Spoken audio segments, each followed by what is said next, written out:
Hello po sa inyong lahat mga ka-crypto. Ako po si Pinoy Crypto Trader at sa video na ito ay atin pong pag-uusapan si Ginoong Satoshi Kusama. Siya po ang Shiba Inu lead developer kung saan siya po ay nagkaroon na po siya ng break of silence sa kanyang Twitter or X platform account. Yan. Pagkatapos ng 26 days ng kanyang cryptic na tweet. Ayan. Bago po tayo magpatuloy ay nais ko po munang bigyang linaw ang aking disclaimer kung saan ang nilalaman po ng video na ito ay hindi po ito isang financial advice. For education and information purposes lamang po ang layunin nito. Maliban po dito ay nais ko na rin pong magbigay babala na wala pong kahit anumang group chat ang Pinoy Crypto Trader. Ayan, sabi po rito ay the enigmatic leader of the Shiba Inu development team, Satoshi Kusama, has taken to the X platform to break the silence after an extended period without post. Kasi, ayan na nga, tawag kay Ginoong Satoshi Kusama ay enigmatic leader. Ayan. Kasi medyo matagal po siyang nanahimik. Sabi po ni Madam Lucy ay naging tutok po siya. Ayan, tinutukan po talaga niya yung mga projects na kanilang dinidevelop. Ayan. Pero ngayon, biglang lumabas na siya. Ayan. Break the silence after an extended period without a post. Ayan, in particular, Kasama posted a bulging eyes emoji on X on Friday in reaction to a post from Shiba Inu Metaverse advisor Marcy Jastro. Yan po yung kanyang post. Ayan. Malaking mata. Ayan, parang nakakagulat na mata. Yan, at yan po ay response niya sa post dito ni Marcy Jastro. Yan, kung saan ay sinabi niya rito ay ito yung post ni Marcy Jastro na may kinalaman sa SHIB the Metaverse. Yan po. Notably, Kusama's tweet comes after 26 days of nearly absolute silence in the Shiba Inu community. His bulging eyes emoticon attracted significant attention from the Shiba Inu community. Ayan.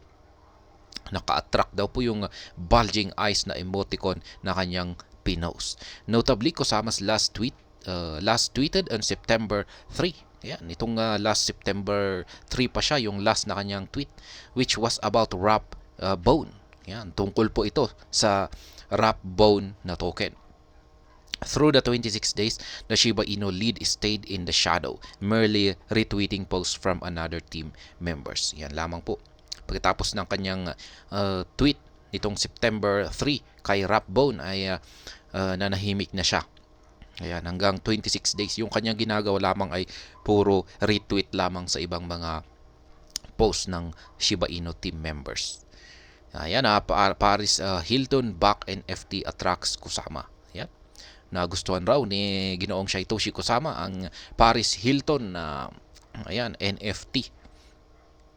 Interestingly, the post from Jastro that caused Kusama to react was a non-fungible token release associated with Paris Hilton. Ayan daw po yung parang na nag-cause ng dahilan para mag-react si Ginoong Satoshi Kusama rito. A prominent American crypto investor. Yan po si Paris Hilton. Specifically, Jastro tweeted congratulating X account RST LSS as Mayor Bears becomes live for minting. Ayan. She complimented RST LSS and team members Charlie Cohen and Ben Thompson for their new drop. They even did a SHIB for us, Jastro remarked. Meanwhile, Paris Hilton posted further details about the development on her X account. In a Thursday post, she disclosed Mayor Bears and FT minting had become live, proclaiming it Mayor Bears Day. Ayan po yung post ni Paris Hilton. Ayan, happy Mayor Bear Days. Public mint is now live. Ayan, si Mayor Bears. Notably, this fresh NFT drop represents a collaborative venture between Paris Hilton, Ben Thompson, and Charlie Cohen. According to Hilton's post, the collection features interactive virtual pets, each available for purchase at a price of $129. Moreover, it has a limited supply of 15,000 digital pets, while the public price is $129. RSTLS holders are to pay a discounted value of 0.069 ETH. The price is equivalent to $112. Besides, prospective buyers were given the option to use credit or debit cards for purchases. Ayan, limited lamang po yung supply. Nasa 15,000 na digital pets. Kaya kung pag naubos na ito ay wala na. Expressing her enthusiasm, Hilton mentioned her eagerness to discover who obtained mare bears with her distinctive traits, which include holographic wings and bedazzled DJ headphones, among others. Ayan, yan si Paris Hilton. Sikat na sikat po ito noon. Isa po itong celebrity pero unti-unti na po siyang nalaos. At ayan na. Ayan, hanggang dito na lamang po tayo sa video na ito. Sana po ay inyong nagustuhan ang aking paliwanag dito. Kung inyo po itong nagustuhan ay pakiclick lamang po ang like button nito. Para naman po sa mga bago lamang dito, kayo po ay aking inaanyayahan para mag-subscribe. Pakiclick na rin po ang bell icon nito dahil ito po ang siyang magsisilbing notification nito sa mga bago kong videos na akin pong ina-upload sa aking YouTube channel na ito. Marami pong salamat sa panonood. Ingat po tayo lagi at God bless po sa ating lahat.